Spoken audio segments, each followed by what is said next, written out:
Hi, I'm Nicola Cairncross, and you're listening to the Money Gym podcast, where I interview successful entrepreneurs and investors and ask them if they could go back in time and give their younger selves one big tip about money, what would it be?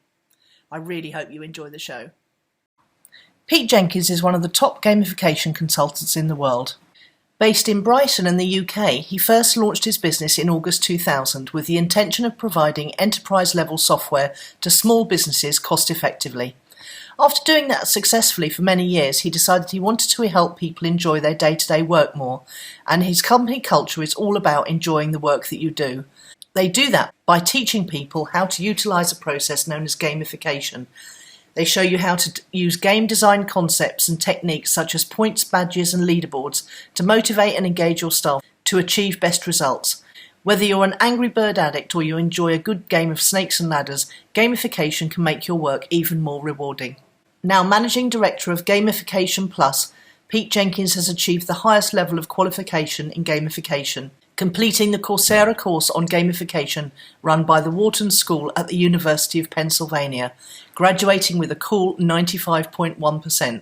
Oh, and he's also served time as the Treasurer and the Chairman of the International Gamification Federation, known as GamFed. He also organises and hosts a Gamification Europe conference once a year. Let's see what Pete's got to say on the subject of money, shall we? Let's talk money. Let's talk about your attitudes to money, how your upbringing's affected that, how good you are at managing your money, etc., etc. How are you pricing? Good question, because I have an issue, which is entrepreneurs are supposed to take risks, but my upbringing involved watching my dad run a business and go bankrupt and lose the house and both the yachts, and so my subconscious wants me to be really risk averse, which makes it very difficult to invest in new things.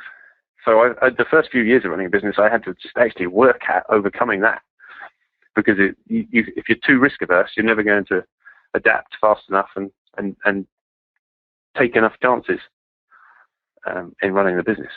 So that's how I work, and the reason I'm risk averse is because of what I saw when I was growing up. Does that answer the question? It does, but it doesn't answer all of them, because I do tend to ask them in batches.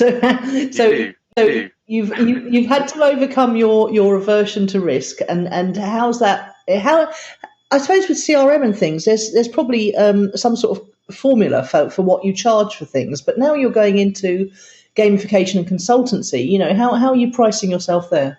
Oh, that's an interesting question.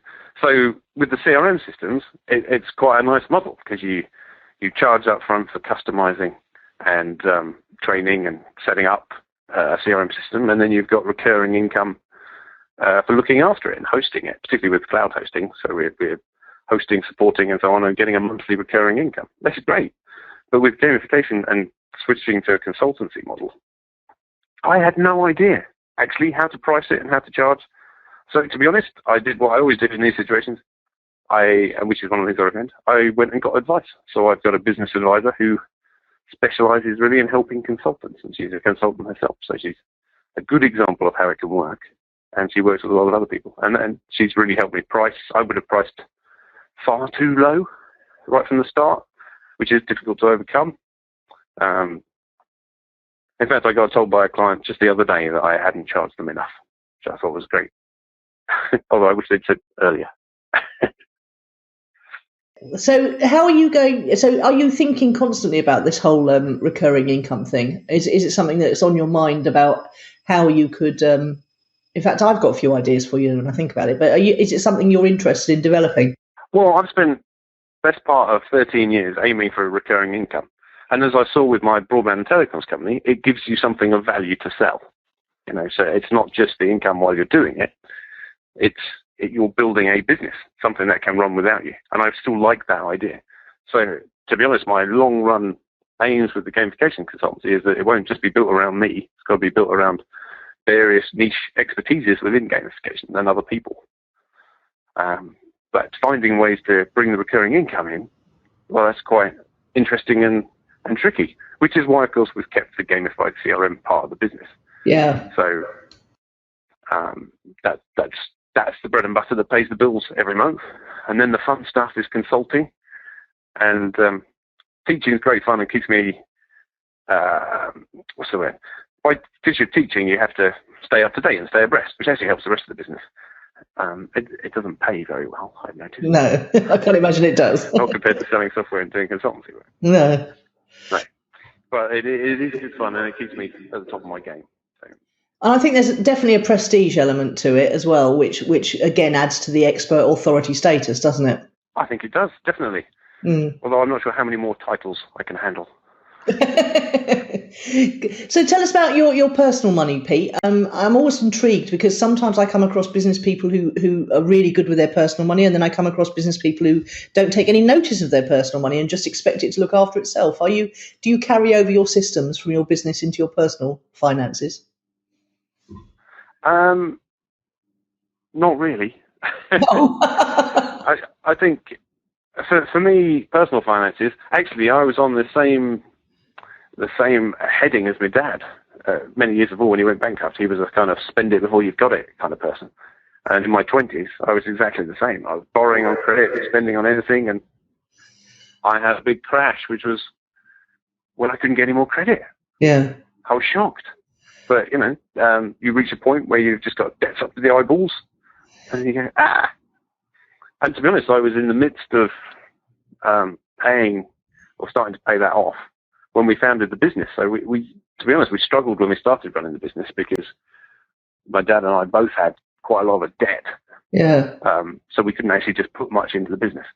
Luckily, we had sold another company, another company we'd worked for had been sold, and we had some money from shares in that, which we were able to put in the business. But probably we should have just paid off more debts. But hey, we wouldn't have been able to found the business. So you really were up against it when you started that. Yeah. Sorry? You really were up against it when you started that business, weren't you? Yes. Which makes we had to grow organically. If there's one difference between my business and many of the ones I come across, is that right from the start we had to be money making because we didn't have any. Yeah. We had about 15 grand, I think. So it was enough for a few bills, but we had to buy quite a lot of equipment and software, and back then reselling other people's software cost money up front as well. So there was a lot to do with that 15 grand. Yeah. And there wasn't much. They left no money for marketing. That's probably one of the reasons we had to go networking. We didn't really have much choice about that, isn't it? Yeah. Cool. So you've improved your own finances though now. I imagine that experience of getting up to the wire and then having to work out what to do next. That must have made you pay more attention. Yeah, and to be honest, my wife had a similar experience. So we both now we spend once we've got money. Apart from, sensible big purchases like mortgages and houses, everything else is save up and then spend. Yeah. Yeah. It's a learning experience, that's for sure. And I think if people can come through it and learn from it, then it's a good experience. But it's challenging at the time, that's for sure. Good stuff. Yeah, it gave me good insight when I was a financial advisor. Yeah, I can imagine, yes. And it always astonishes me how some people have just swanned through life, never run up any debt, always lived within their means and saved money. And it's just interesting, isn't it? I'm always fascinated about what people's backgrounds and childhood, what effect that has on the way they handle money. And I find it very fascinating. Good stuff. Thank you very much for answering so frankly. Go on. Where I invest now is in industries that are being disrupted.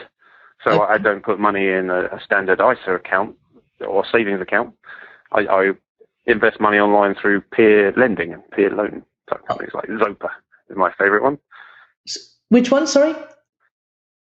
So I invest money into peer lending type companies like Zopa. So anything that's disrupting. So that's disrupting the banking industry, which is great. Cool. Yeah, I'm very drawn to that. I think I've invested in film on Kickstarter so long ago. I can't remember what was happening with it. But I also love Kiva.